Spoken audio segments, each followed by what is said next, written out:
A millionaire saw a waitress being humiliated by the manager. He defended her and decided to take her home for a night. The next morning, he was paralyzed when he saw what she had done with his little daughter. The grand estate in Greenwich stood in eerie silence, its vast halls bathed in golden light from chandeliers that flickered against the cold marble floors. Everything about Lawrence Bailey's mansion screamed wealth.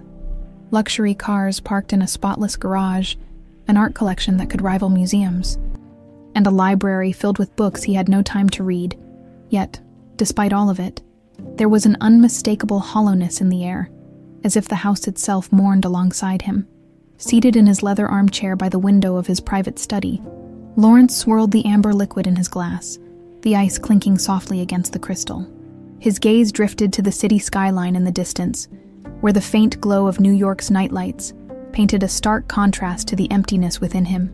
The world outside kept moving, kept thriving, but inside this mansion, time had frozen 3 years ago, the night Emily died. 3 years. 3 years since the accident that shattered his life. 3 years since the laughter in this house had been silenced. Emily had been his anchor, his one true love, and without her, he had been left adrift in a sea of loneliness.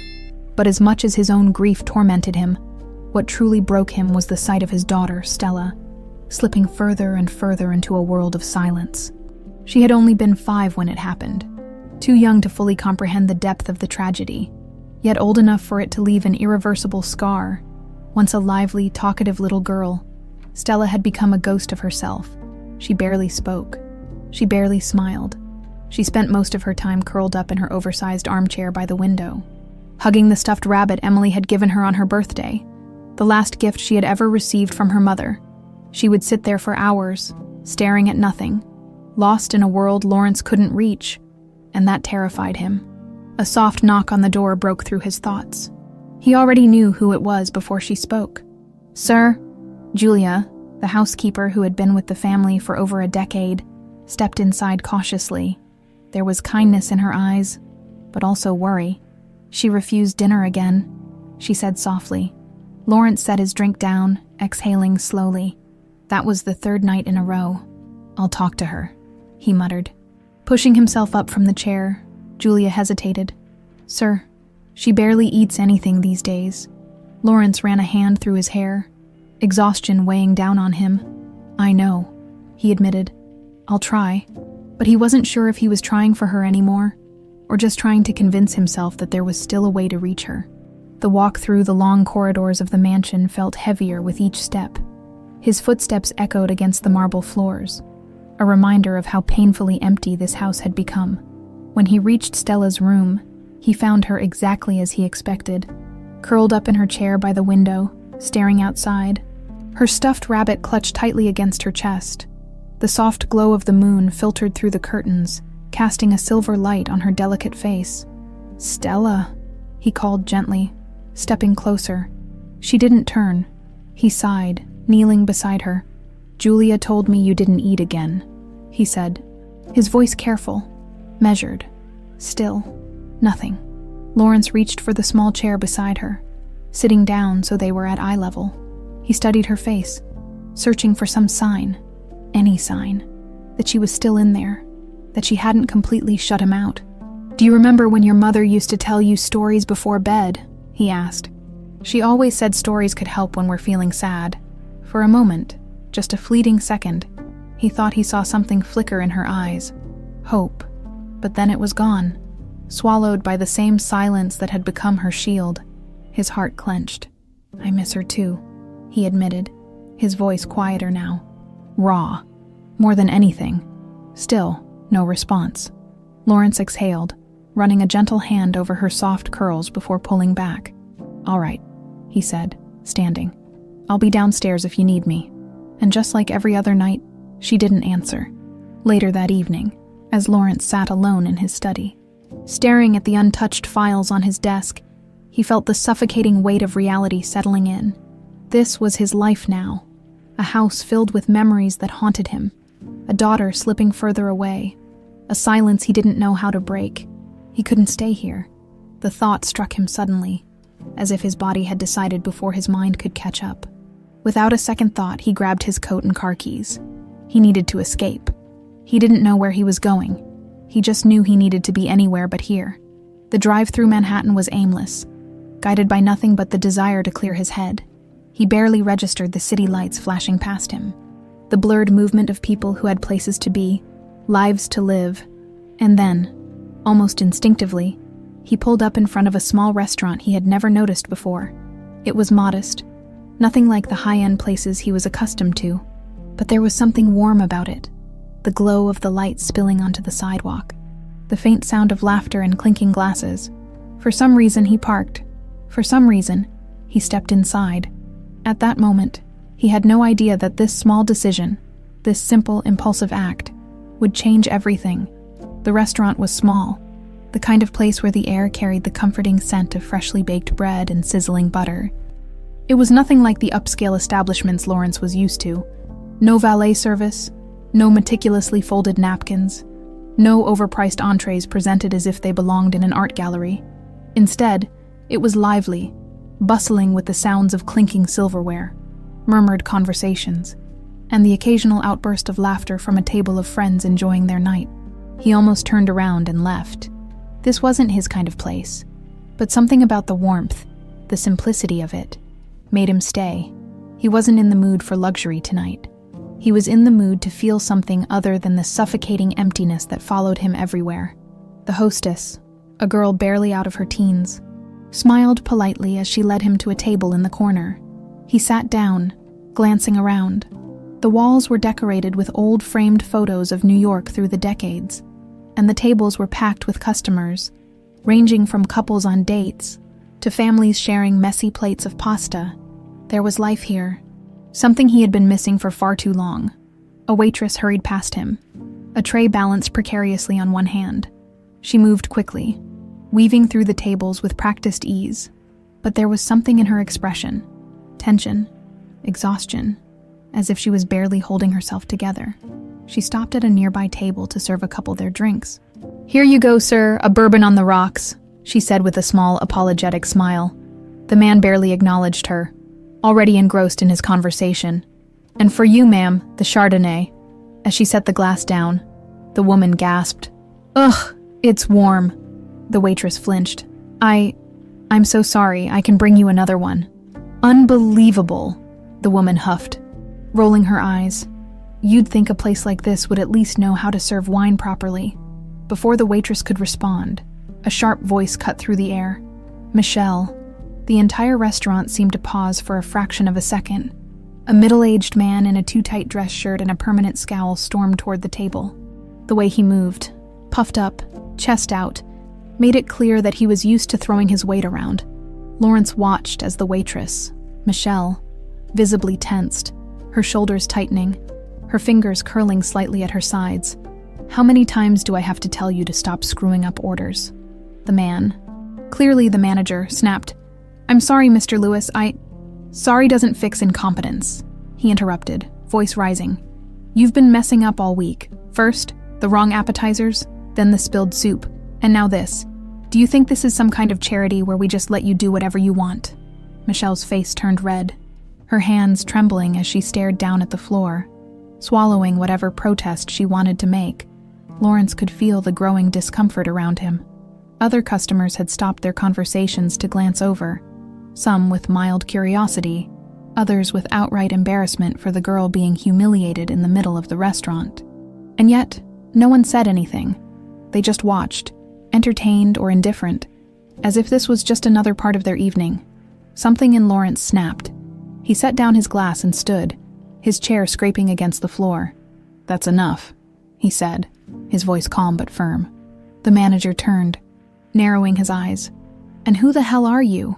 "Someone who doesn't particularly enjoy watching people get humiliated in front of a room full of strangers," Lawrence replied coolly, "especially when they're just trying to do their job." Mr. Lewis scoffed, unimpressed.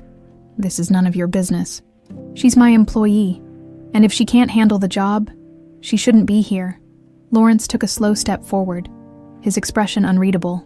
"And you think screaming at her in public is good management?" Michelle looked up at him, her eyes wide with a mix of shock and something else. Relief, maybe, or disbelief that someone had actually spoken up for her. Mr. Lewis folded his arms. "Look, sir, I don't know who you think you are, but—" "Lawrence Bailey," he interrupted. The name alone was enough to make the man falter. Recognition flickered in his eyes, followed closely by unease. Lawrence let that moment of hesitation stretch, then spoke again. "I don't run a restaurant, but I do run businesses, successful ones, and I can tell you this. No real leader treats their employees like garbage and expects them to perform well." Mr. Lewis clenched his jaw, but said nothing. He knew he had already lost whatever authority he thought he had in this moment. "Apologize," Lawrence said, voice level but laced with quiet command. For a long, tense moment, Mr. Lewis looked like he wanted to argue, but he was outmatched, and he knew it. He turned to Michelle, expression tight. "I'm sorry," he muttered. Michelle blinked, stunned. "That didn't sound particularly sincere," Lawrence mused. Mr. Lewis let out a breath, barely disguising his frustration. "I'm sorry, Michelle." Lawrence studied him for a second, then finally nodded. "Good. Now, if you'll excuse us, I'd like to order dinner, and I expect to be served by her." Mr. Lewis looked like he had swallowed something sour, but he gave a stiff nod before turning and storming off toward the kitchen. Michelle stood frozen, as if still processing what had just happened. "Are you okay?" Lawrence asked, his tone softer now. She let out a small, breathless laugh, shaking her head. "That was unexpected," she admitted. Lawrence smirked. So was this restaurant. For the first time that night. Michelle smiled. She didn't know it yet, but this was the moment their fates quietly intertwined. Michelle still felt the heat of humiliation burning on her skin, even after Mr. Lewis had disappeared into the kitchen. Her hands trembled slightly as she picked up her notepad, forcing herself to focus on something, anything, to keep her composure. She had been yelled at before, insulted, belittled, but this time had been different. This time someone had stepped in. She glanced at Lawrence Bailey, still standing there, watching her with an unreadable expression. She knew his name. Who didn't? His face had graced magazine covers, and his company, Bailey & Co., was one of the most powerful in the finance world. What was a man like him doing in a place like this? And why had he defended her? "Are you sure you still want me to serve you?"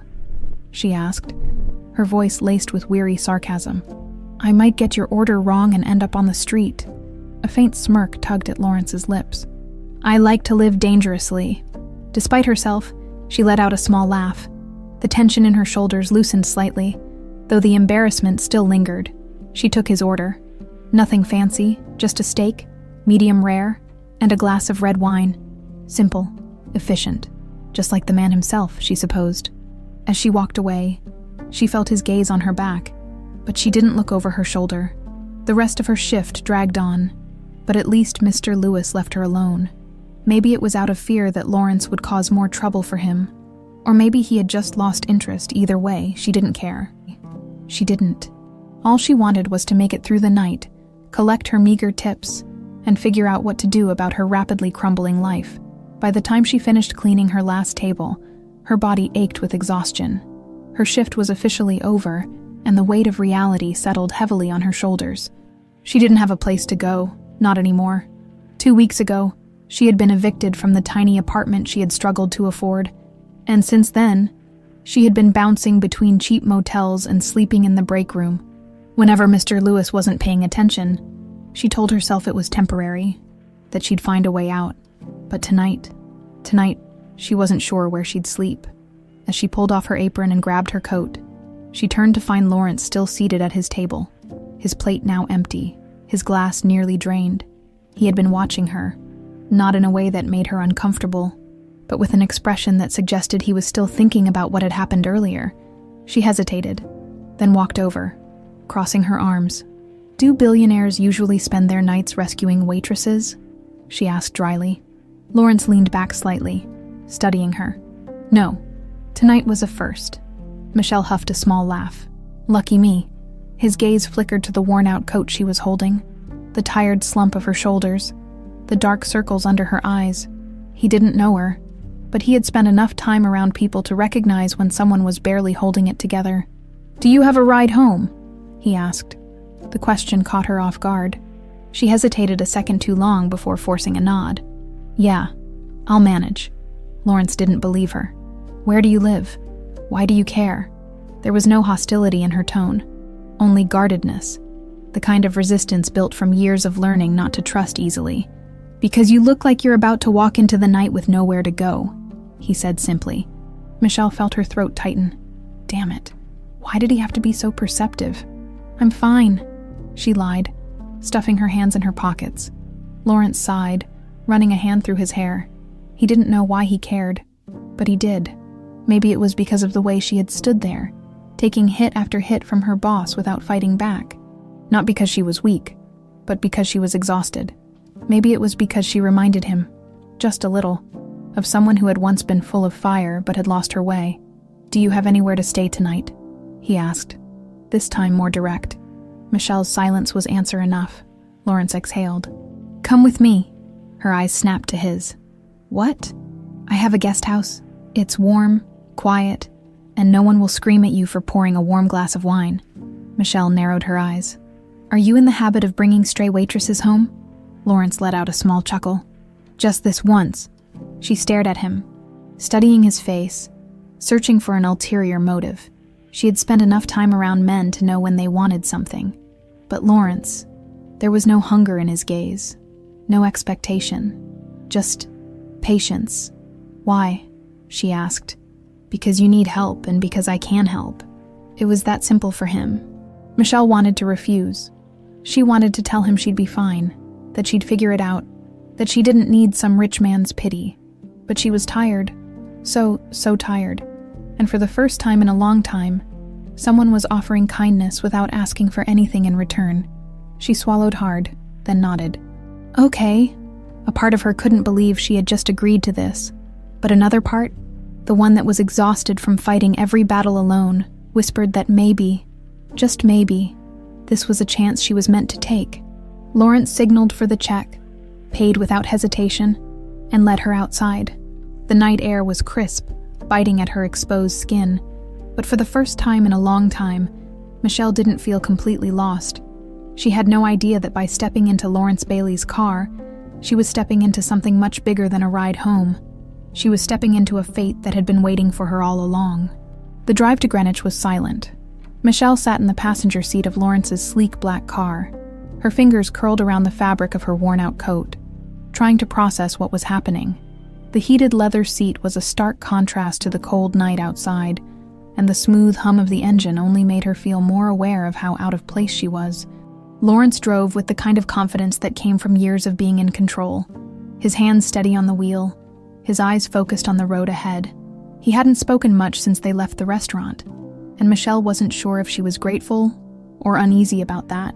She had no idea what she was doing, accepting help from a man she had just met, a billionaire, no less. This wasn't her. She had spent years surviving on her own, scraping by without anyone to lean on, letting someone, especially a stranger, step in and offer her a way out, even if just for one night felt unnatural. And yet, here she was, here. The car eventually pulled onto a long, winding driveway lined with towering trees, their bare branches casting long shadows under the glow of the streetlights. Michelle's breath hitched slightly when the mansion came into view. It wasn't just big, it was massive. She had seen wealth before, had served people with money, but this was something else. The house stood tall and elegant, its grand windows reflecting the soft glow of the interior lights. The place didn't feel gaudy or over the top. It was refined, almost intimidating in its quiet grandeur. Lawrence parked the car near the entrance and turned to her. "Come on," he said simply. Stepping out, Michelle hesitated for a second before following, pulling her coat tighter around herself. The cold air nipped at her skin as she stepped onto the stone pathway leading to the front door. As soon as they entered, warmth enveloped her. The inside of the mansion was just as impressive as she had expected. High ceilings, polished hardwood floors, and decor that looked like it belonged in an art gallery. Yet, despite its beauty, there was something about the place that felt empty, as if it had been stripped of whatever had once made it a home. A woman appeared from the hallway, her expression mildly surprised but not unwelcoming. She was in her early 50s, dressed in a neat uniform, her graying hair pulled back into a bun. "Mr. Bailey?" she greeted, her voice warm but professional. Her eyes flickered to Michelle, a silent question lingering. "This is Michelle," Lawrence said. "She'll be staying in the guest house tonight." The woman, who Michelle assumed was the housekeeper, nodded. "Of course, I'll have it prepared right away." Michelle shifted uncomfortably. "I don't want to be a bother." "You're not," Lawrence said simply, then glanced at the housekeeper. "Julia, could you bring her something to eat?" Michelle shook her head. "That's really not necessary." Lawrence raised a brow. "When was the last time you ate?" She opened her mouth, then closed it. "Exactly." Julia gave a knowing smile. "I'll bring something to the kitchen." Michelle sighed, feeling both grateful and overwhelmed. Before she could process anything further, a soft sound caught her attention. Footsteps. Michelle turned just in time to see a little girl standing at the top of the grand staircase, peeking over the railing. She was small, maybe 7 or 8, dressed in pale pink pajamas. Her long, wavy brown hair cascaded down her back, and she clutched a stuffed rabbit tightly to her chest. Her eyes, large, round, and eerily familiar, were locked on Michelle. Michelle felt her breath hitch. Lawrence followed her gaze and stiffened slightly. "Stella," he called gently. The girl hesitated, then slowly descended the stairs, her bare feet making soft tapping sounds against the polished wood. She stopped a few feet away, her grip on the stuffed rabbit tightening. Michelle wasn't sure what to do. She wasn't used to kids, but something about the way Stella was looking at her, curious, cautious, but not entirely afraid, made her heart squeeze. "Hi," Michelle said softly, crouching slightly to be at eye level. Stella didn't respond. She just stared. Lawrence sighed. She doesn't talk much. Michelle glanced at him before turning back to the girl. "That's okay," she said. "I'm not much of a talker either." For a moment, there was nothing but silence. And then, in a movement so small it was almost unnoticeable, Stella stepped closer. Michelle remained still, not wanting to scare her off. She watched as the little girl lifted her stuffed rabbit ever so slightly, as if showing it to her. Michelle smiled. "That's a cute rabbit. What's its name?" Again, no response. But Stella didn't move away. Michelle's smile softened. "I had a stuffed bear when I was little. His name was Charlie. He was my best friend." A flicker of something crossed Stella's face. Interest, maybe. And then, to Michelle's utter shock, the little girl did something Lawrence hadn't seen her do in years. She giggled. It was small, barely more than a soft exhale. But it was real. Lawrence froze. Michelle blinked. "Did you just laugh?" Stella clutched her rabbit tighter, almost as if she hadn't meant to let the sound slip. But the corners of her mouth twitched, just slightly, and Michelle felt something inside her chest tighten. Lawrence was still staring. His expression unreadable. He looked as if he had just seen a ghost. For years, he had tried everything. Therapy, specialists, books on childhood trauma, desperately searching for a way to bring Stella back. And here was this woman, a complete stranger, standing in his house for less than 10 minutes. And she had done the impossible. She had made his daughter laugh. Michelle, still crouched in front of Stella, felt an odd warmth settle inside her. She had no idea why this little girl had reacted to her, why she seemed comfortable in a way she clearly wasn't with others. But in that moment, as Stella hesitated before stepping just a little bit closer, Michelle realized something. She wasn't just here for a place to sleep tonight. Something bigger was happening. Something she didn't understand yet, but she was about to, and it would change everything. Lawrence stood frozen. His breath caught in his throat as he watched Stella linger near Michelle. It was as if he was witnessing something unreal, something that shouldn't be happening, because it hadn't in years. His daughter, the same little girl who had refused to let anyone in since Emily's death, had just laughed. It was small, quiet, but undeniable, and it was because of Michelle. He wasn't sure what to make of that. Michelle, still crouched in front of Stella, met the girl's eyes with warmth, not forcing anything, not trying to push. She simply existed in the moment with her, allowing Stella to come to her at her own pace. The little girl reached out and gently pressed the rabbit against Michelle's arm, as if offering it to her. Michelle tilted her head. "For me," Stella hesitated, then gave a tiny nod. Lawrence almost took a step forward, his mind struggling to process what he was seeing. It wasn't that he didn't believe in progress. It was that he had stopped expecting it. Michelle took the rabbit with exaggerated reverence, inspecting it carefully. Wow, he's really soft. And he looks well loved. Stella's lips pressed together, as if holding back another small smile. Lawrence cleared his throat. Stella, it's late. You should get some sleep. The little girl didn't look at him. Instead, she kept her gaze on Michelle, who handed the stuffed rabbit back with a warm smile. Good night, Stella, Michelle said softly. For a moment, it seemed like Stella might say something, but then she simply turned and padded back up the stairs, hugging the rabbit tightly against her chest. Michelle slowly stood, watching her disappear down the hall before turning to Lawrence. She's incredible, she murmured. Lawrence let out a slow breath, running a hand over his face. You have no idea. Julia, who had quietly returned from the kitchen, broke the moment. There's some food ready for you, dear. Michelle hesitated before nodding. Thank you. Lawrence motioned for her to follow, leading her down a corridor toward a smaller, cozier dining area that contrasted with the grand formal one he rarely used. A plate of pasta, still steaming, sat on the table, along with a glass of water and a neatly folded napkin. Michelle sat down, glancing up at him warily. You really didn't have to do all this. Lawrence pulled out a chair across from her and sat. I don't do things I don't want to do. She let out a small scoff, twirling her fork into the pasta. Right, billionaire rule of thumb, I'm guessing.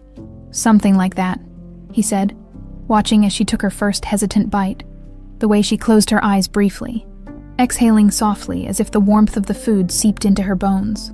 Didn't go unnoticed. How long has it been since you had a real meal? He asked.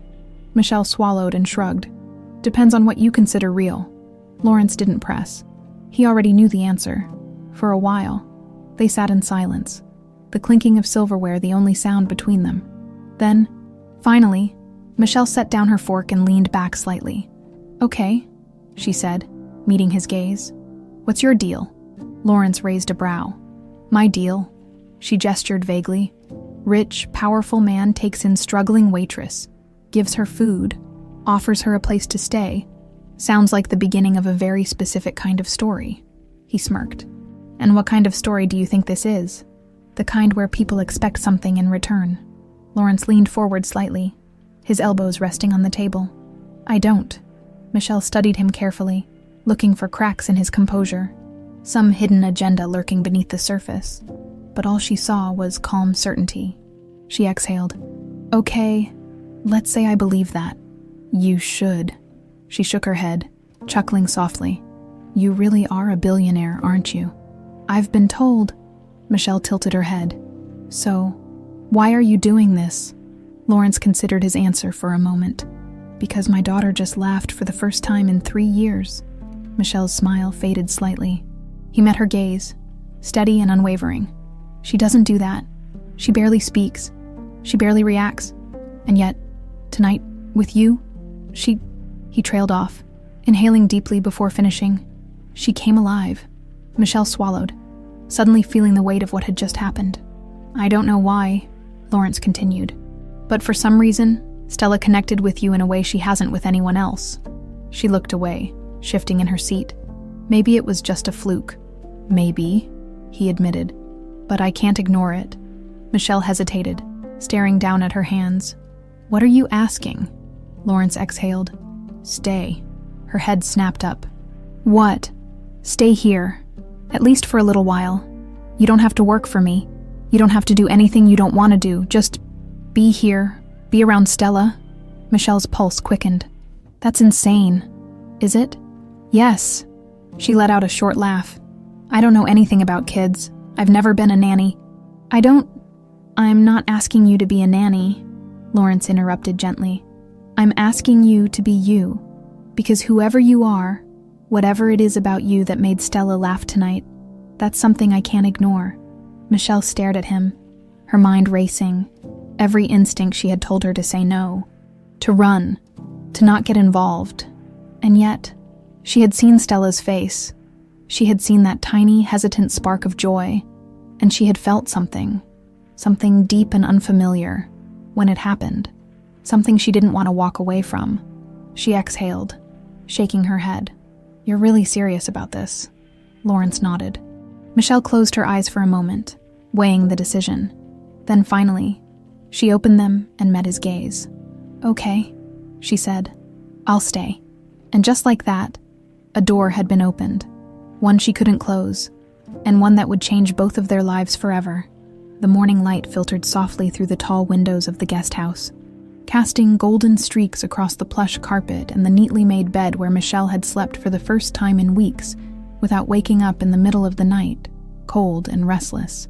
For the first time in what felt like forever, she hadn't been haunted by the nagging question of where she'd sleep the next day, of how she'd scrape together enough money for a cheap motel or a bus ride to nowhere. She stretched, feeling the unfamiliar sensation of warmth and comfort enveloping her, then immediately shook it off. This wasn't her life. This wasn't her world. It was just temporary. She repeated that to herself as she pulled on a fresh change of clothes from the small duffel bag she had brought with her, one of the few things she still owned after losing her apartment. Her fingers traced the worn fabric of her hoodie, a stark contrast to the expensive elegance surrounding her. The guest house was bigger than any place she had ever lived in, with its polished wooden floors, high ceilings, and carefully curated decor that looked like it belonged in a lifestyle magazine. It felt unreal. And then there was the man himself, Lawrence Bailey. She still wasn't sure what to make of him. He was guarded, controlled, and yet, last night, there had been something raw in his eyes when he talked about Stella. He wasn't just some billionaire throwing money at a problem. He was a father desperate to reach his daughter. And for some reason, for reasons Michelle still didn't understand, Stella had responded to her. That alone was enough to make her uneasy. She wasn't a miracle worker. She wasn't anyone special. So why did she feel like she had just stepped into something bigger than herself? A soft knock on the door pulled her from her thoughts. Michelle hesitated before crossing the room and opening it.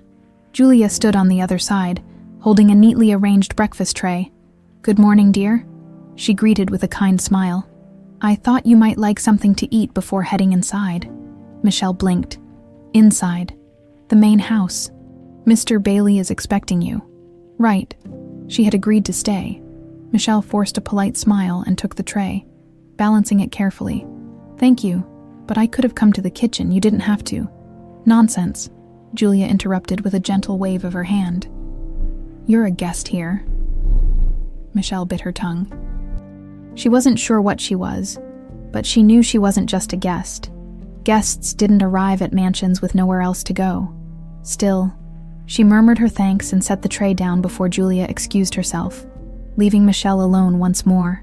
15 minutes later, she found herself walking toward the main house, the crisp morning air cooling her skin. The door was already open when she reached it, and she hesitated briefly before stepping inside. She hadn't taken a good look at the place the night before, too exhausted to absorb much, but now, in the daylight, she couldn't ignore the grandeur, the high ceilings, the intricate detailing on the walls, the expensive paintings, the perfectly arranged furniture. Everything was pristine, carefully maintained, and yet, despite all its beauty, there was something lifeless about it. Michelle wondered if that was how Lawrence felt too. She was still glancing around when she heard small, rapid footsteps echoing from the hallway. A second later, Stella appeared, her stuffed rabbit clutched tightly to her chest. Michelle paused. The little girl didn't say anything, just stared at her with wide, curious eyes. Then, to Michelle's surprise, she took a step closer, and then another, until she was standing just a few feet away. Watching her like she was trying to solve a puzzle, Michelle crouched slightly. "Morning, kiddo." Stella didn't respond. Instead, she lifted her rabbit again, holding it out the same way she had the night before. Michelle smiled. "Still taking care of him, huh?" Stella nodded, and then, slowly, she reached out and placed the rabbit in Michelle's hands. Michelle blinked. "You're letting me borrow him." Stella nodded again. A lump formed in Michelle's throat. She wasn't sure why. Before she could say anything else, Lawrence's voice came from down the hall. "Stella." The girl quickly stepped back, her expression unreadable. Lawrence appeared a second later, his gaze flickering between them before settling on his daughter. He looked almost cautious, like he was afraid of breaking whatever fragile connection was forming between them. He knelt beside Stella, his voice softer now. "Julia made pancakes. Do you want some?" For a moment, Stella didn't move. Then, without a word, she turned and walked toward the kitchen, her steps light, unhurried. Lawrence exhaled and straightened, glancing at Michelle. She's never done that before. Never done what? Approach someone first, he said quietly, given them her rabbit. Michelle held the stuffed animal a little tighter. It's just a rabbit. No, Lawrence murmured. It's not. They stood there for a moment, the air between them charged with something unspoken. Then, as if shaking himself from a thought, Lawrence gestured toward the dining room. Come eat, he said. We need to talk. Michelle followed him, unsure of what conversation awaited her, but knowing, deep down, that whatever it was, it would be important. She had stepped into something she didn't understand, and there was no turning back now. Michelle followed Lawrence through the long, elegant hallway, the quiet weight of the moment pressing down on her.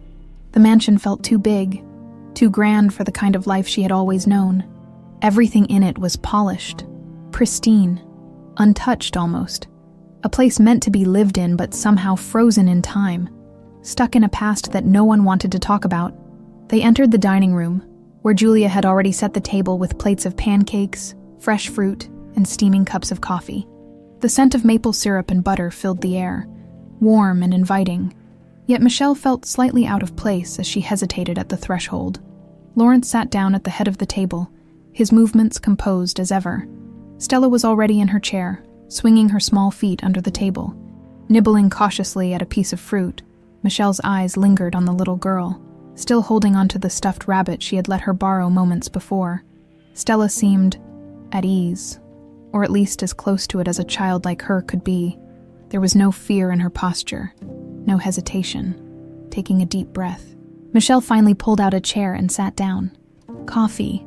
Lawrence asked, his voice even. She nodded, and Julia poured her a cup, the rich aroma filling her senses as she wrapped her fingers around the warm ceramic. She wasn't used to this, being served, sitting at a table like this, the last time she had a meal this put together. She'd been a kid, sitting at a small, wobbly kitchen table with her mother, both of them sharing a single plate of eggs and toast because it was all they could afford that day. Now, here she was, across from one of the richest men in the city, eating pancakes on fine china. It felt surreal. Lawrence cut into his food with quiet precision, not speaking for a few moments. It wasn't an awkward silence, but rather the kind that lingered when two people were trying to figure out where they stood with each other. You slept well? He finally asked, his eyes flickering to her over the rim of his coffee cup. Michelle nodded. Yeah. She hesitated before adding, better than I have in a while.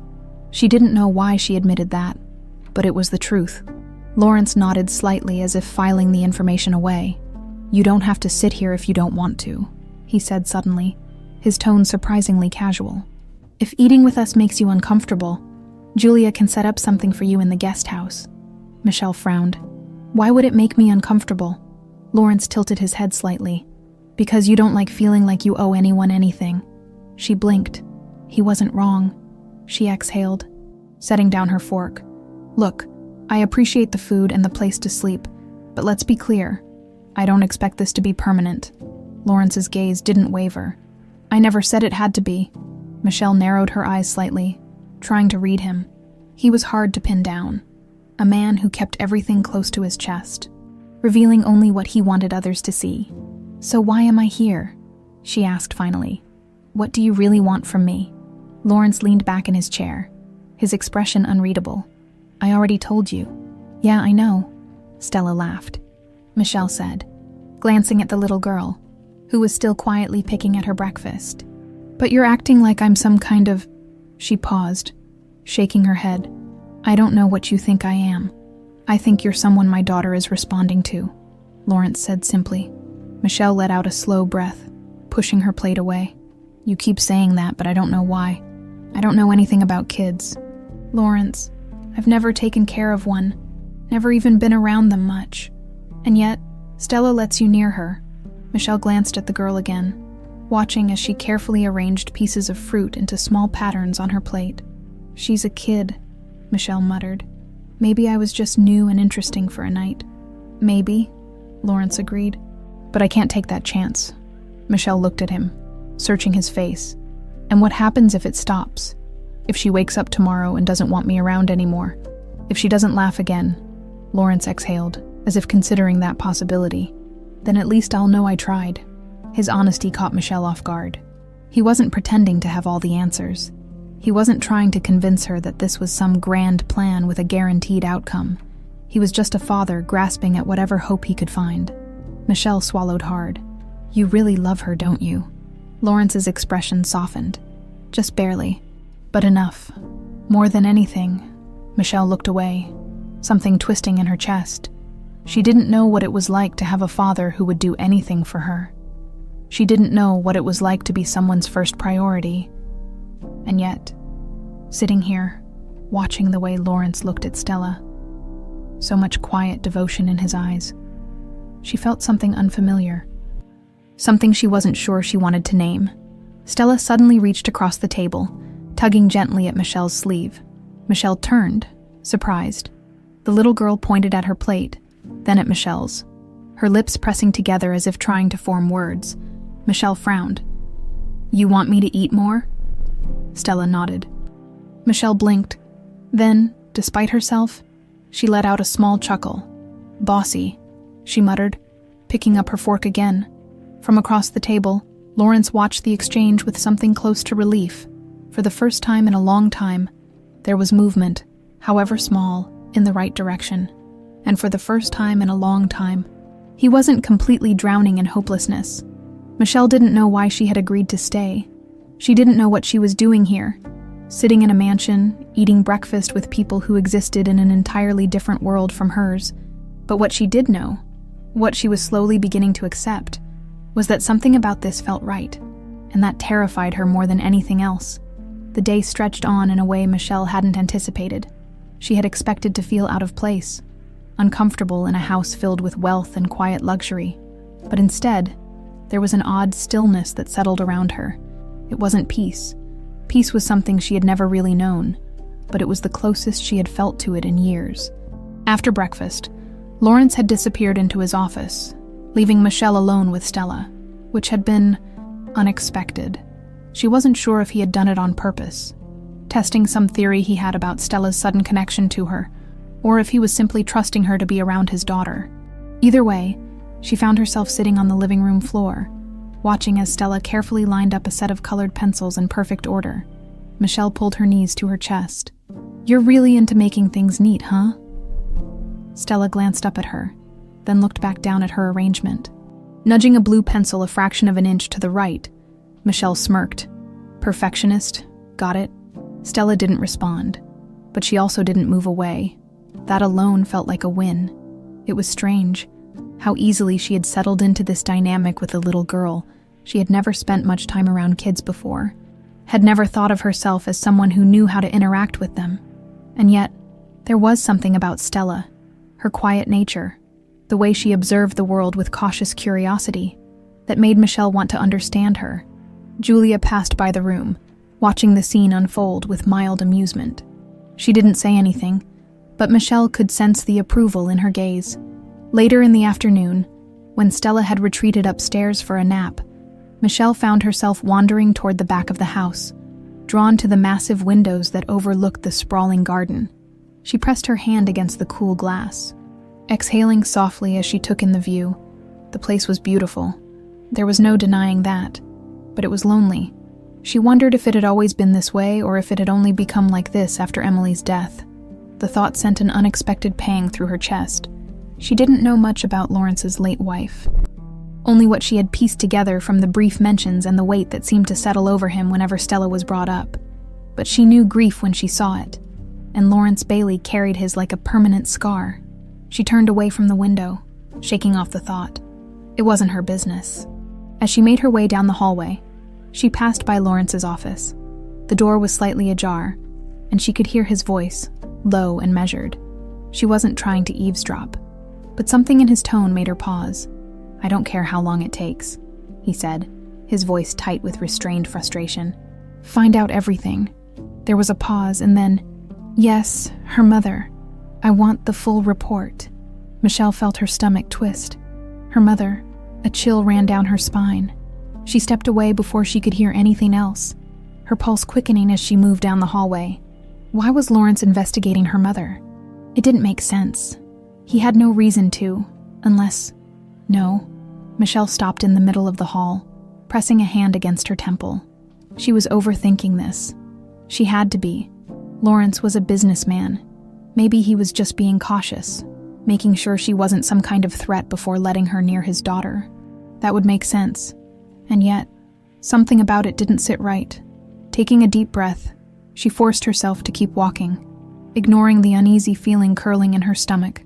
That night, she lay in bed staring at the ceiling, replaying the conversation over and over again in her head. She hadn't thought about her mother in a long time. It wasn't because she had forgotten her. How could she? But because thinking about her always led to the same ache in her chest, the same unanswered questions. She had been young when she lost her, too young to understand why things had happened the way they did, why her mother had left that night and never come back. The official story had been an accident, a tragic, untimely death, but the truth, Michelle had always felt like there was more to it. And now, hearing Lawrence say her mother's name in a way that made it sound like a puzzle he was trying to solve, she couldn't help but wonder if he knew something she didn't. She turned onto her side, pulling the blanket up around her shoulders. Whatever it was, she wasn't ready to ask. Not yet, but she had a feeling that sooner or later she wouldn't have a choice. The morning felt different. Maybe it was the weight of what Michelle had overheard, or maybe it was the unsettling feeling that she was walking blindfolded into something much bigger than she could comprehend. Either way, when she stepped into the main house, there was a tightness in her chest that hadn't been there the day before. Lawrence was already at the dining table, sipping his coffee as he read through a document, his usual air of quiet authority settling over the room. Julia moved gracefully between the kitchen and the table, setting down fresh fruit and warm toast with the efficiency of someone who had done this for years. And then there was Stella, curled up in her chair, absently twirling the edge of the tablecloth between her fingers. She wasn't eating, but she wasn't entirely withdrawn either. It was progress. Michelle slid into the seat across from her, eyes flickering to Lawrence. He looked up briefly, offering a polite nod, but there was something else in his gaze, something unreadable. She hesitated before speaking. "Busy morning." "Always," he replied, setting his paper aside. "You?" Michelle shrugged, reaching for a piece of toast. "Still trying to get used to waking up in a house that doesn't smell like burnt coffee and regret?" A small smirk tugged at the corner of his lips. "Julia makes a better breakfast than your old place, I take it?" "Oh, absolutely." She took a bite, chewing slowly. Before glancing at Stella, "What about you, kiddo? You like Julia's cooking?" Stella looked up at her, blinking those large, curious eyes. Then, after a beat, she gave the smallest nod. Michelle smiled. "Good, 'cause I was starting to think she was feeding me the fancy stuff and giving you the boring stuff." A flicker of amusement crossed Stella's face. Barely there, but it was enough to make Michelle's chest tighten. Lawrence observed the interaction silently, something shifting in his expression, though he didn't say anything. The meal continued in a quiet, easy rhythm, but Michelle couldn't shake the gnawing thought in the back of her mind. The conversation she had overheard the night before wouldn't leave her alone. She needed answers. She waited until breakfast was over, until Julia had taken Stella upstairs to get dressed for the day before she finally spoke. "So," she said, leaning back in her chair, "are you always in the habit of investigating people who stay in your guest house?" Lawrence didn't look surprised. If anything, he seemed like he had been expecting the question. "I like to know who's around my daughter," he said simply. Michelle crossed her arms. "That's not what you were looking into." Lawrence studied her for a moment before exhaling, setting his coffee cup down with deliberate care. "No, it's not." "Then what?" she pressed, her pulse quickening. "Why were you asking about my mother?" For the first time, something shifted in his expression, something cautious. "I had my reasons," he said. Michelle clenched her jaw. "That's not an answer." Lawrence leaned forward slightly, his gaze steady. "Do you trust me?" The question caught her off guard. She opened her mouth to say no, to say that she barely knew him, that trust wasn't something she handed out easily. But then she thought about Stella, about the way he looked at his daughter, about the way he was trying so desperately to bring her back from whatever dark place she had disappeared into. And she realized that, despite everything, She did trust him. At least, a little. She let out a slow breath. I don't know yet. Lawrence nodded as if that answer was enough for now. I'm looking into something, he admitted. Something I don't fully understand yet, and when I do, I'll tell you. Michelle frowned. Why not now? Because I don't have the full truth yet, he said, his voice calm but firm. And I don't want to give you half of a story. She hated that answer. Hated the way it left her dangling between knowing and not knowing, between trust and suspicion. But she also knew he wasn't going to budge. Fine, she muttered, pushing back her chair. But just so you know, if you find something and you don't tell me, she met his gaze, steady and unwavering. I walk.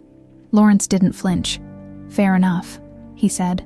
The tension between them was thick, an unspoken challenge hanging in the air. Michelle turned, ready to leave the room, to put distance between herself and the questions clawing at the back of her mind.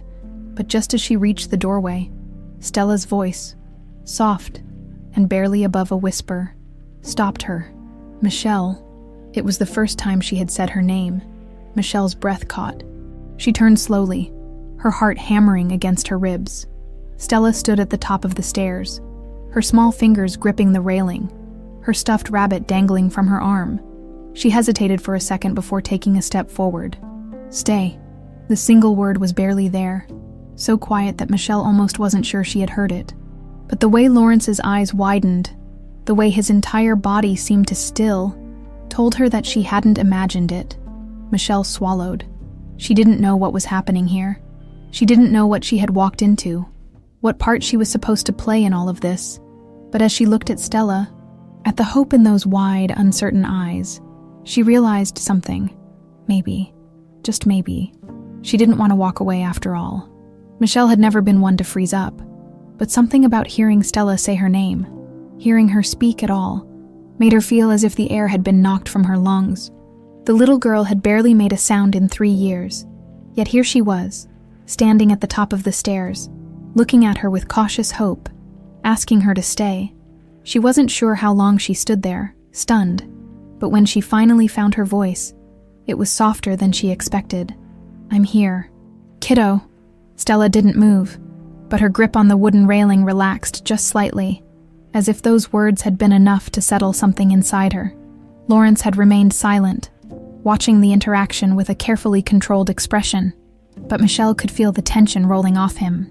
This moment, this fragile, unexpected breakthrough, was something he hadn't dared to hope for. Michelle swallowed, trying to ground herself in reality. She wasn't a therapist. She wasn't trained for this. But somehow, Stella had let her in, had cracked open the shell she had spent years building, and Michelle had no idea what to do with that. Before she could say anything else, Julia appeared at the top of the stairs, placing a gentle hand on Stella's shoulder. Why don't we go get dressed, sweetheart? She said softly. Michelle will still be here when you come back down. Stella hesitated, glancing between Julia and Michelle, then finally nodded before turning and walking down the hallway. Michelle let out a breath she hadn't realized she was holding when she finally turned to face Lawrence. His gaze was locked onto her, unreadable, yet intense.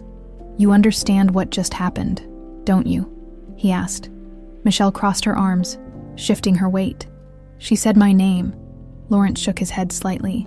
No, she asked you to stay. Something about the way he said it made Michelle's chest tighten. She swallowed hard. It doesn't mean anything. She hasn't spoken in 3 years, Michelle. I know, she said quickly, rubbing her arms as if trying to shake off the weight of the moment. But maybe it was just a fluke. Maybe she's just comfortable around me for now. Lawrence exhaled, leaning against the back of one of the dining chairs. You don't have to do this. Her head snapped up. Do what? Stay. His voice was calm, but there was something deeper in it, something uncertain. I told you I wouldn't force anything. You don't owe me, or her, anything. Michelle let out a dry chuckle, running a hand through her hair. Yeah, tell that to her. They both knew Stella had just made things infinitely more complicated. Michelle had always lived her life with the ability to walk away from anything and anyone. It was a survival instinct. She didn't form attachments because attachments could be taken away.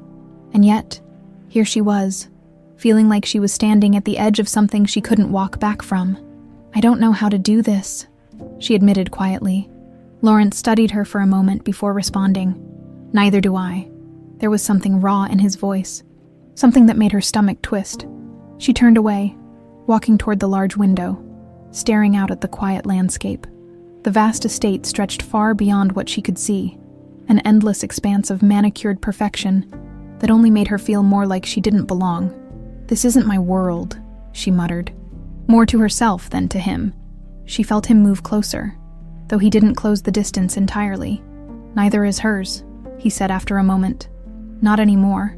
Michelle frowned, turning slightly. "What do you mean?" Lawrence's expression darkened just slightly, a flicker of something he quickly pushed back down. "This house, this life," he said carefully.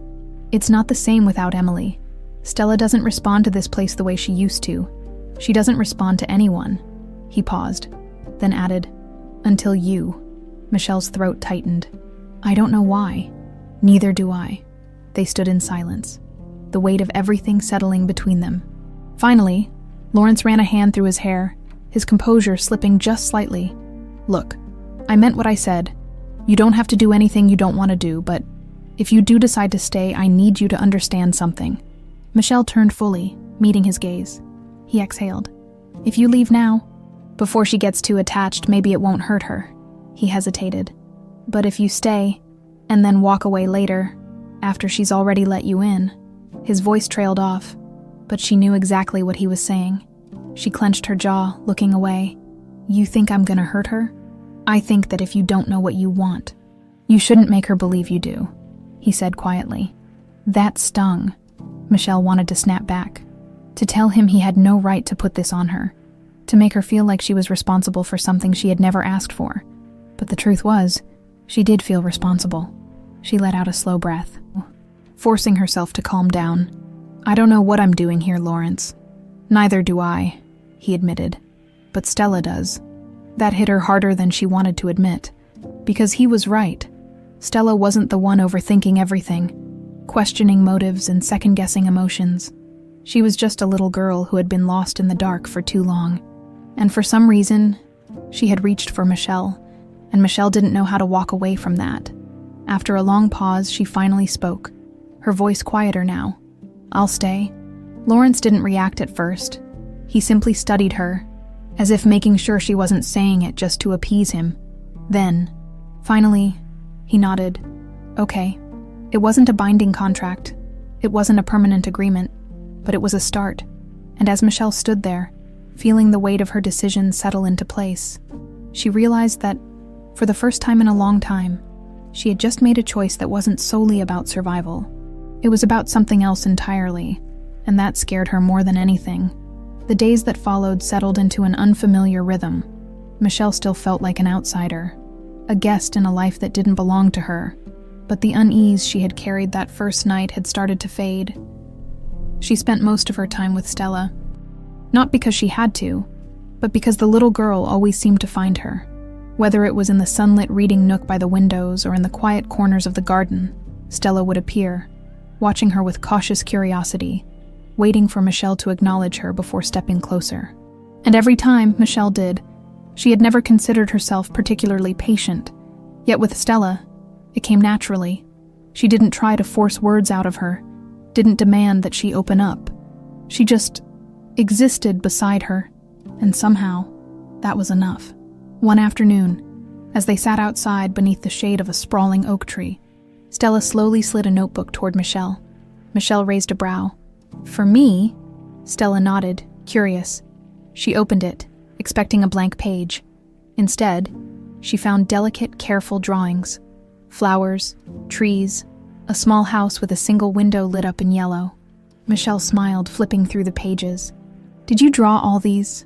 Stella hesitated before nodding again. "They're really good," Michelle said, meaning it. "You've got talent, kid."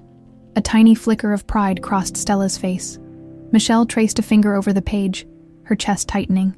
"You remind me of my mom," she murmured, more to herself than to Stella. "She used to draw too, all the time." Stella's fingers tightened slightly around her pencil, her expression unreadable. Michelle cleared her throat, shutting the notebook carefully. "Maybe you can teach me sometime. I was always terrible at drawing. My stick figures barely look like people. Stella's lips twitched. Almost a smile. Almost. Later that evening, Michelle found herself in the kitchen, absent-mindedly helping Julia chop vegetables for dinner. It was strange, how natural it felt, standing there like she belonged, despite knowing she didn't. Julia glanced at her with amusement. "I have to say, dear, you're settling in better than I expected," Michelle scoffed. "Don't get used to it. I'm still figuring things out." Julia nodded knowingly. "That's how it always starts." Michelle rolled her eyes but couldn't fight back the small smile tugging at her lips. Lawrence walked in then, sleeves rolled up, phone in hand. He looked tired, which was rare for him. He was the kind of man who always seemed in control, always composed. But tonight, there was something heavier in his expression. He set his phone down on the counter and ran a hand through his hair. Michelle glanced at him. Rough day at the Billionaires Club. Lawrence exhaled through his nose, smirking despite himself. "Something like that." Julia handed him a glass of whiskey without asking, and he took it gratefully, taking a slow sip before leaning against the counter. Michelle studied him for a moment, before deciding to just ask, "You gonna tell me what you found out?" His grip on the glass tightened, but his expression didn't waver. "I said I would," he replied. "Still waiting." Lawrence sighed, setting his drink down. "Not here." Michelle's stomach clenched. That didn't sound good. They moved to his office, the heavy doors closing behind them, sealing them in. Michelle had never been in here before. The room was lined with dark bookshelves, a massive desk sitting in the center, papers neatly arranged in a way that suggested someone who thrived on order. She crossed her arms, leaning against one of the chairs. "So," Lawrence exhaled, running a hand over his face before finally looking at her. "I had someone dig into your mother's past," he admitted, "and I found something you need to know." Michelle's throat went dry. "What?" He hesitated, as if weighing how much to say. "Your mother didn't just die in an accident," he said finally. "She was there, Michelle, the night of the crash that killed Emily." The words hit her like a punch to the gut. "What?" she whispered, her voice barely audible. Lawrence held her gaze. "She was there, and she saved Stella's life." Michelle's pulse roared in her ears. That didn't make sense. None of this made sense. "My mom, she shook her head, trying to process. "That can't be right. She never even knew you." "I don't think that's true," Lawrence said quietly. Michelle's hands clenched at her sides. "No, there's no way. She wouldn't just..." She pulled Stella from the car before it caught fire. Lawrence interrupted gently. "The paramedics confirmed it. She was the one who saved her." Michelle felt like the ground beneath her was shifting, like everything she had ever known had just tilted sideways. "But why?" Lawrence exhaled. "That's what I'm trying to find out." Michelle's chest ached. Her mother had died that night. That much she had always known, but she had never known why she was there, why she had been anywhere near that crash. And now, the missing pieces were starting to come together in a way that terrified her. She swallowed hard, forcing herself to look at Lawrence. "Did she say anything? Before she told the paramedics to give a message to her daughter," he said, his voice quieter now. Michelle's breath caught. Lawrence hesitated before saying the words that changed everything. She said, "Do good, even if no one sees."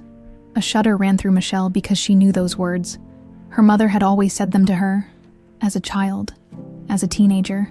Whenever Michelle had struggled to find her way, her mother had always reminded her of that simple truth. And now, those were the last words she had left behind. Michelle turned away, pressing a hand to her forehead as she tried to breathe. Lawrence stayed quiet, giving her the space to process. When she finally turned back around, her voice was steadier than she felt. "What does this mean?" Lawrence exhaled. "It means our lives were connected long before we ever met." Michelle's pulse pounded. Nothing would ever be the same again. The walls of Lawrence's office seemed to close in around Michelle. As the truth settled in, her mother had been there the night Emily died. She had saved Stella, and she had left a message meant for her. Words that Michelle had heard all her life, words that had once been a guiding light, but now felt like a ghost reaching out from the past. She didn't know how long she stood there, staring at nothing, her mind replaying the same questions over and over. Why was her mother at that crash? Did she know Emily? Did she know Lawrence? Had it been chance, or was there something more? Her pulse pounded as she forced herself to meet his gaze. What else do you know? Lawrence studied her carefully before responding. Not much yet, but I'm looking. That's not good enough, she snapped, her voice tight, her emotions pushing past the carefully built walls she had spent years maintaining. I know, he said, his voice frustratingly calm. But this isn't something I can rush. There are gaps in the story, pieces missing. Michelle clenched her fists at her sides. You don't get it, do you? Her voice cracked, and she hated the way it made her sound vulnerable, like the ground beneath her was slipping. This isn't just some puzzle for you to solve. This is my mother, my life.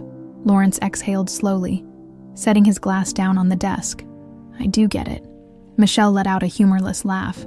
Right, because you're so good at dealing with things emotionally. His jaw tightened slightly, but he didn't bite back. Instead, he ran a hand over his face, looking as exhausted as she felt. I don't have all the answers, Michelle, but I promise you I'm going to find them. The sincerity in his voice made her want to believe him, but belief had never been something that came easy to her. She shook her head, trying to clear the fog in her brain. I need some air. Lawrence didn't stop her as she turned and walked out of the office, but she could feel his gaze on her, heavy with something she wasn't ready to name. She stepped outside into the crisp evening air, inhaling deeply. The garden stretched out in front of her, perfectly manicured, bathed in the soft glow of the outdoor lights.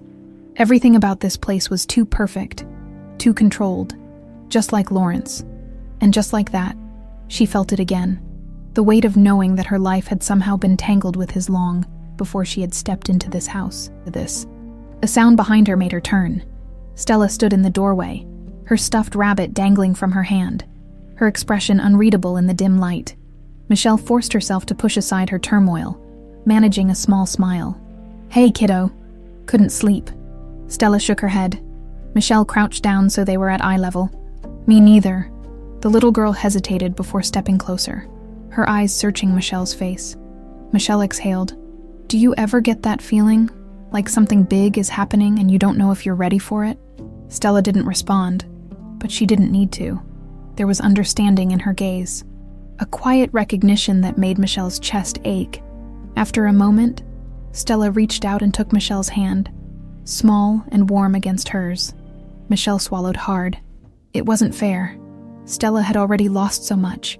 She had already been through more than any child should ever have to endure, and now, Michelle was terrified that whatever truth was waiting for them on the other side of this mystery was going to break something neither of them could fix. But for now, she let herself hold Stella's hand, grounding herself in the one thing she knew for certain. She wasn't going anywhere. The next morning, she found herself in the library, pacing restlessly as she tried to make sense of everything. Julia walked in, carrying a tray of tea and pastries. Because of course she did.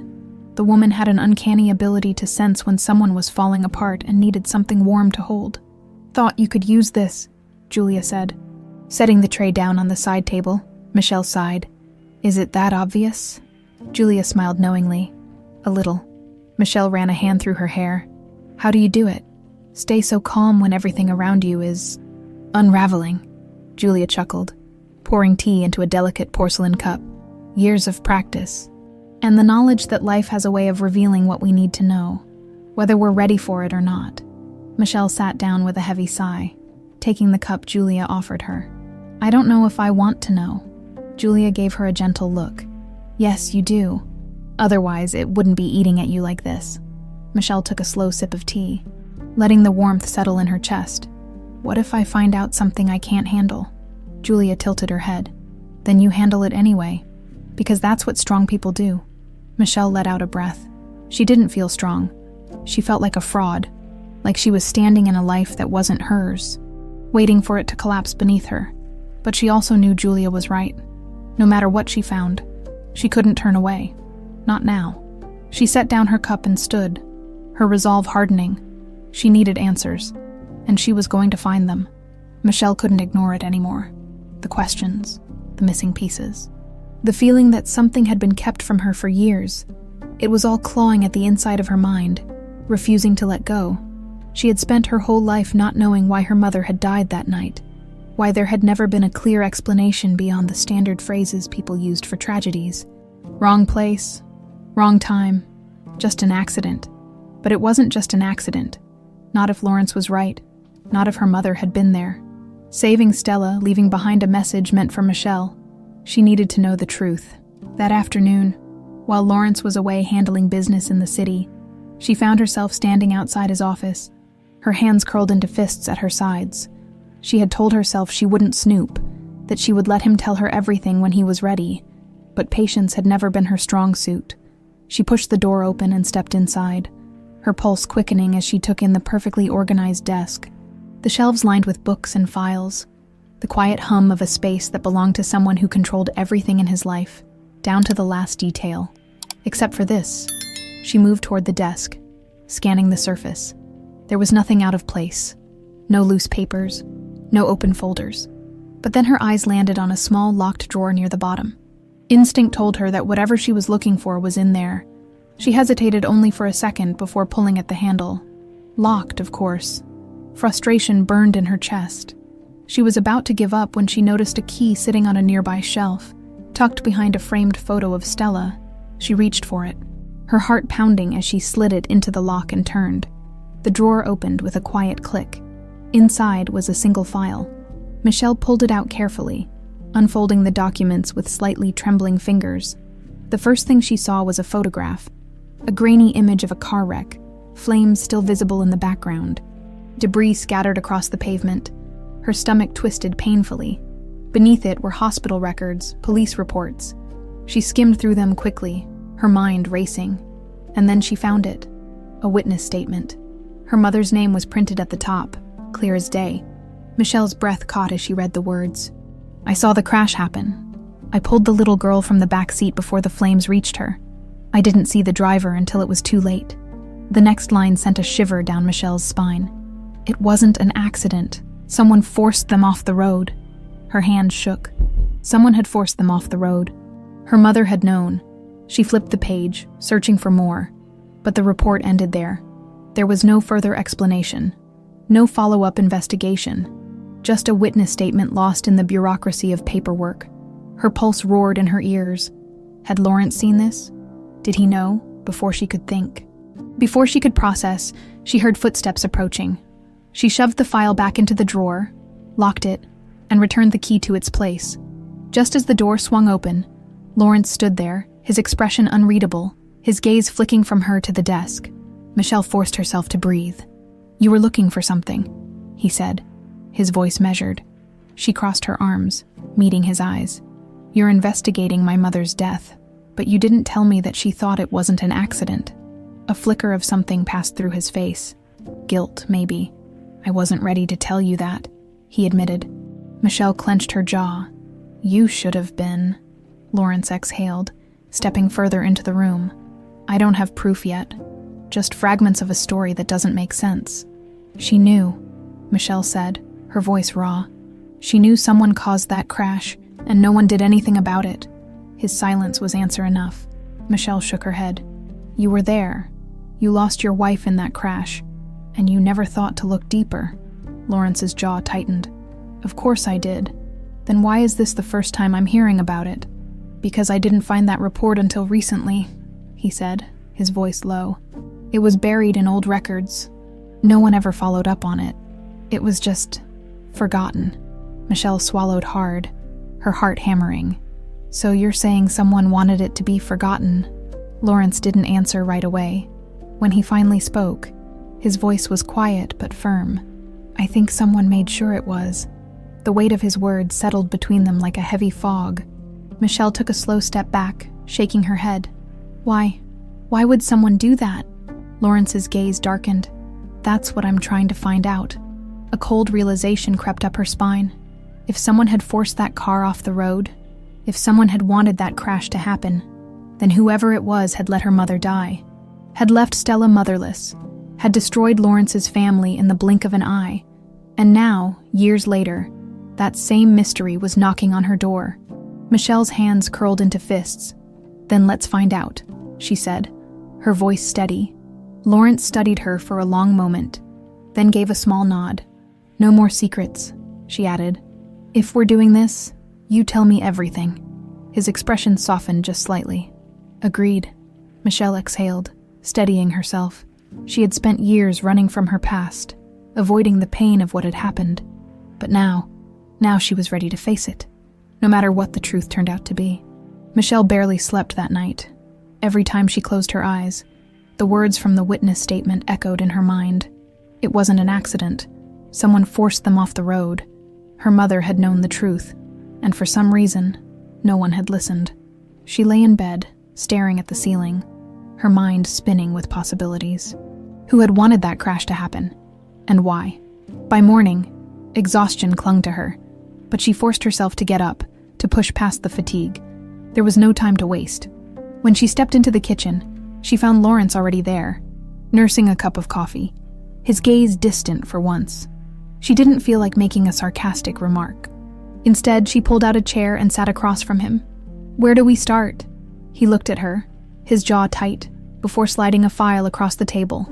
"I had someone dig deeper into the case," he said. "This is everything they could find." Michelle hesitated before flipping it open. There were more police reports, more official documents that all repeated the same conclusion: accidental crash, no evidence of foul play. But as she turned the pages, she noticed something odd.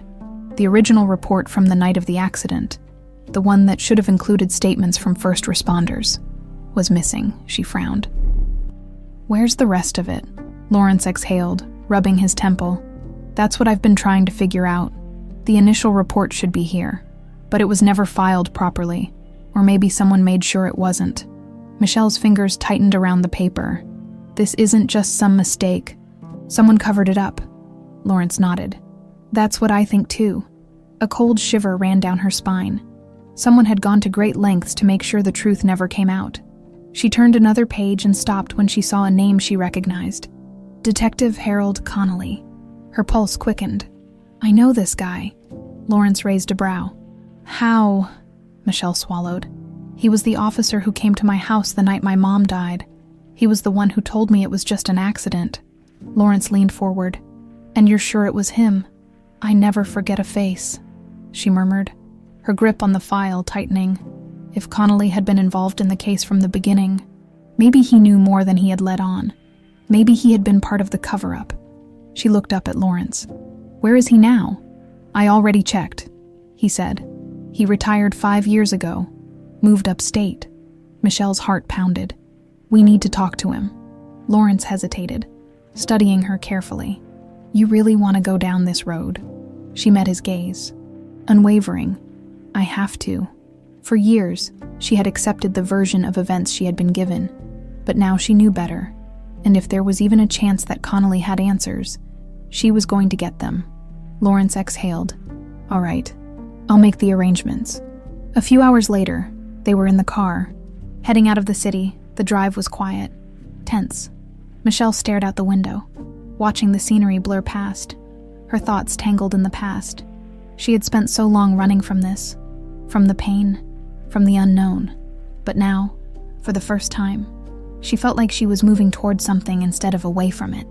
Lawrence's voice pulled her from her thoughts. "When we get there, let me take the lead," he said. Michelle glanced at him. "Why?" "Because if he's hiding something, he won't give it up easily. We need to be careful." Michelle clenched her jaw but nodded. She wasn't used to letting someone else take control. But this wasn't about pride. It was about getting the truth. They pulled up to a modest house in a quiet neighborhood.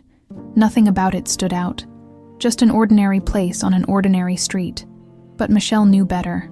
Connolly had been there that night, and he was the only person who might know why her mother had died. Lawrence stepped out first, and Michelle followed, her heart beat loud in her ears as they walked up to the door. He knocked, firm and deliberate. A few moments later, the door opened, revealing a man in his 60s, his hair graying, his expression wary. "Detective Connolly?" Lawrence asked. The older man's eyes flickered between them before settling on Michelle. Recognition sparked in his gaze. "You," he murmured. Michelle stiffened. He remembered her. Lawrence stepped forward. "We need to talk." Connolly hesitated, then exhaled heavily, stepping aside. "Come in." The inside of the house was cluttered but lived in.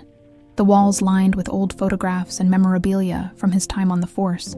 He led them to the living room and sat down, rubbing his hands together. "I knew this day would come," he admitted. Michelle's stomach twisted. She exchanged a glance with Lawrence before sitting across from him. "Then why didn't you ever tell me the truth?" Connolly sighed, leaning back. "Because I was warned not to." The air in the room shifted. Michelle's hands curled into fists. "By who?" The old detective hesitated, then looked straight at Lawrence. "Your wife's family." A stunned silence filled the room. Michelle's breath caught. Emily's family. Lawrence's face was unreadable, but his grip on the armrest of his chair tightened. "What do they have to do with this?"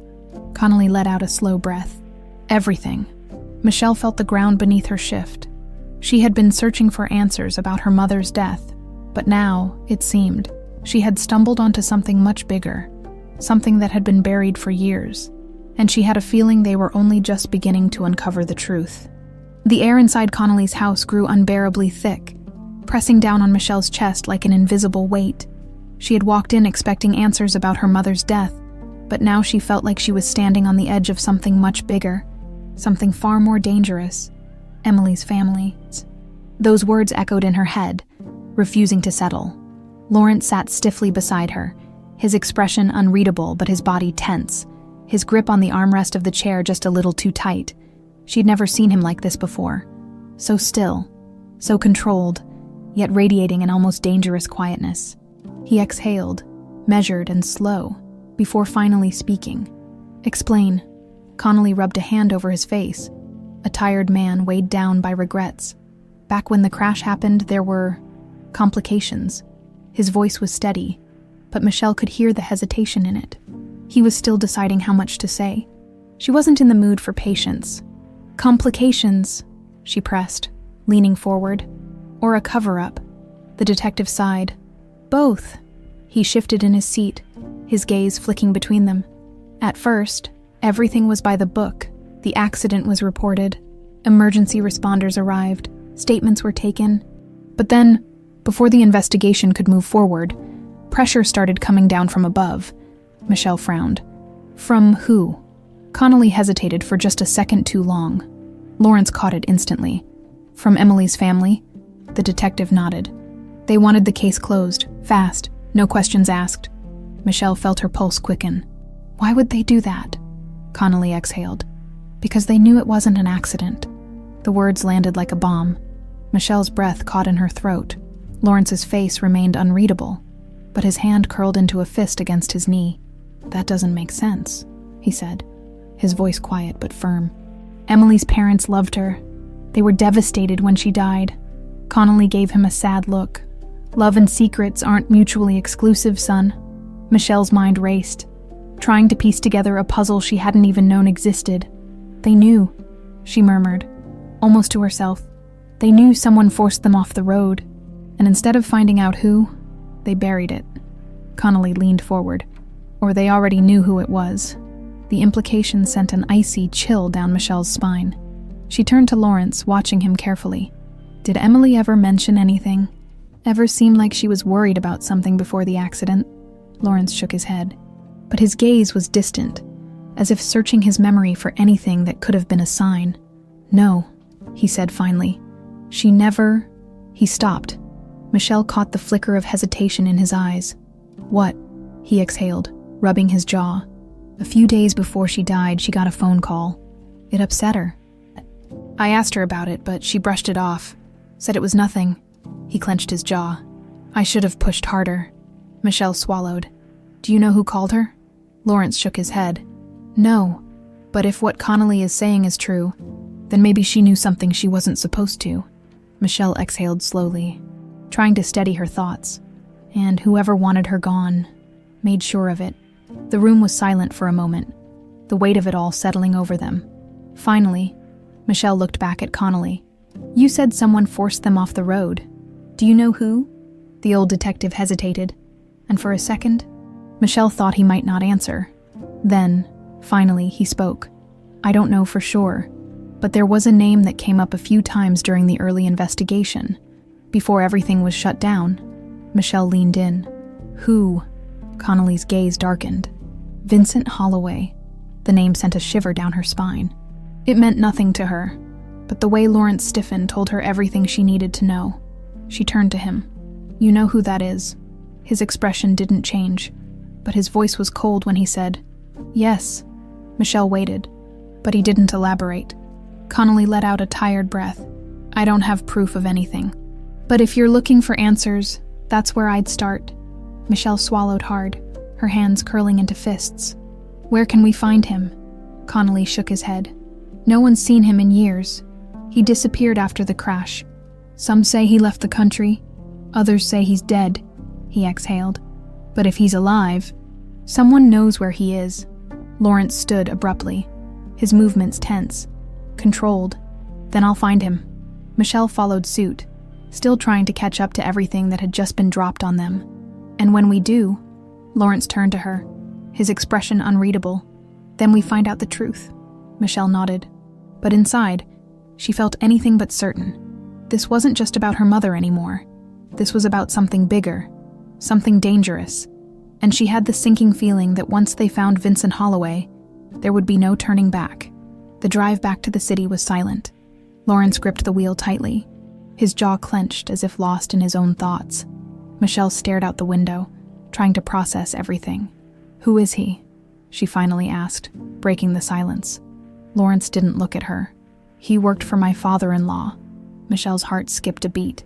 "So you think—" "I don't know," Lawrence cut in. "But I intend to find out." She exhaled slowly, her mind reeling. If Emily's family had been involved in covering up the truth, then that meant her mother had died for nothing.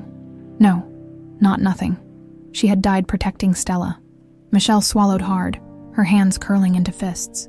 She wasn't going to let this go. She wasn't going to let her mother's death be just another forgotten tragedy. She was going to find Vincent Holloway, and she was going to make sure the truth finally came to light. The city lights blurred as Lawrence maneuvered the car through the streets, his grip on the steering wheel tighter than usual. Michelle sat beside him, her mind racing just as fast as the world outside the window. The name Vincent Holloway pulsed in her head like a warning bell, a ghost from the past that neither of them had seen coming. She had never heard of him before today, yet somehow he was at the center of everything. Her mother's death, Emily's accident, the cover-up that had kept them all in the dark for years, and Lawrence, for all his control, knew exactly who he was. Michelle couldn't let that slide.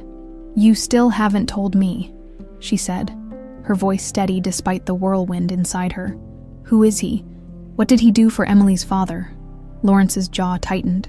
He kept his eyes on the road, but she saw the flicker of something dark beneath his composed exterior. He was the kind of man who handled problems. Michelle narrowed her eyes. "What kind of problems?" Lawrence exhaled. "The kind that required silence permanently."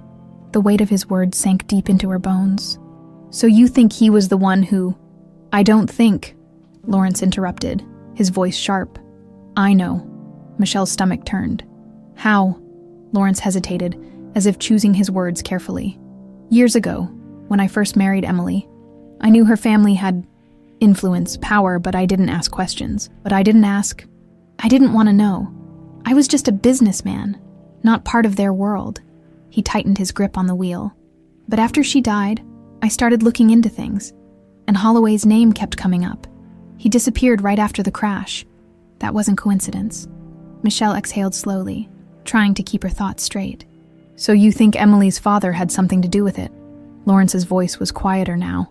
"I think he knew more than he let on." The realization sent a shiver down Michelle's spine.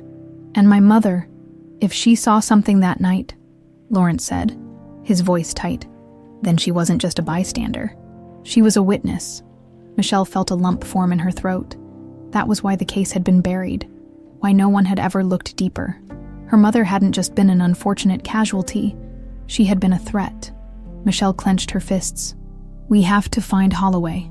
Lawrence gave a curt nod. "I already have someone working on it." The next day, Michelle paced the length of the guest house, restless and unable to shake the tension coiling in her chest. Stella had been watching her, quiet as ever, her stuffed rabbit clutched tightly in her small hands. Finally, the little girl stood and walked over to her, pressing the soft fabric of the rabbit into Michelle's hands. Michelle blinked, For me? Stella nodded. Michelle swallowed hard, gripping the worn toy. Thanks, kiddo. She had no idea how much Stella understood, but somehow, the little girl always seemed to know when Michelle needed something, even if she didn't say it. Lawrence appeared in the doorway, his presence filling the space effortlessly. His gaze flicked to Stella before settling on Michelle. We found him, he said simply. Michelle's heart pounded. She set the rabbit down carefully, brushing a hand over Stella's hair before straightening. Where? Lawrence's expression darkened. A cabin upstate, isolated. He's been hiding for years. Michelle didn't hesitate. Then let's go. The drive stretched on, the air between them thick with anticipation. Michelle could feel the shift in Lawrence. His usual quiet control was still there, but beneath it was something else, something more raw. They pulled up to the secluded cabin just as the sun began to set. The woods surrounded it like a fortress, the air still, heavy with the weight of secrets waiting to be unearthed. Lawrence killed the engine, and for a moment, neither of them moved. Then, without a word, they stepped out. Michelle's heart pounded as they approached the door. Lawrence knocked, his touch firm, deliberate, for a long time. Nothing happened then. Finally, the door creaked open. A man stood there, older now, his face lined with the kind of exhaustion that only came from running for too long. His sharp eyes flicked between them, landing on Lawrence first, then Michelle. Recognition sparked. "You shouldn't be here," Vincent Holloway said. His voice rough from years of silence. Michelle stepped forward. "But we are." Holloway studied her, something unreadable flickering in his gaze. Then he sighed, stepping back. "Come in." The cabin was sparse, nothing more than the bare necessities. It looked like a place someone lived in when they had nowhere else to go. Holloway settled into a chair, watching them warily. "So," he said, "you finally came looking for me?" Lawrence remained standing, his posture rigid. "You know why we're here?" Holloway exhaled. "Yeah," he admitted. "I do." Michelle's pulse thundered. "Tell us the truth." Holloway leaned back, rubbing a hand over his face. "You're not gonna like it." Michelle's voice was firm. "We don't care." Holloway studied her, then nodded. "All right." He let out a slow breath. "Your mother was in the wrong place at the wrong time. She saw what happened. She knew too much. And when she pulled that little girl out of the car, she signed her own death sentence." Michelle's chest constricted. "So it wasn't just the crash. Someone made sure." Holloway's expression darkened. "Yeah." Michelle swallowed hard. "Who?" Holloway hesitated. Then, finally, he said the name that made everything fall into place. "Emily's father." The words crashed over them like a tidal wave. Michelle's breath caught. Lawrence's face remained unreadable, but his hands curled into fists at his sides. Holloway exhaled. He couldn't risk your mother talking. He couldn't risk anyone finding out what really happened. So he made sure she didn't. His gaze sharpened. "And now that you're digging, he's going to come after you too." The warning sent ice through Michelle's veins. Lawrence's voice was like steel. "Let him try." Holloway sighed, rubbing his temples. "You don't get it, do you? He's not just some rich old man. He's got power, connections, people willing to do whatever he asks. You're opening a door you might not be able to close." Michelle met his gaze, her determination unwavering. "Then I'll burn the whole house down." Holloway studied her for a long moment, before shaking his head, almost like he pitied her. "You're just like her, you know," he muttered. "Your mother." Michelle's chest ached, but she ignored it, because there was no turning back now. They had the truth, and now, they had to decide what to do with it.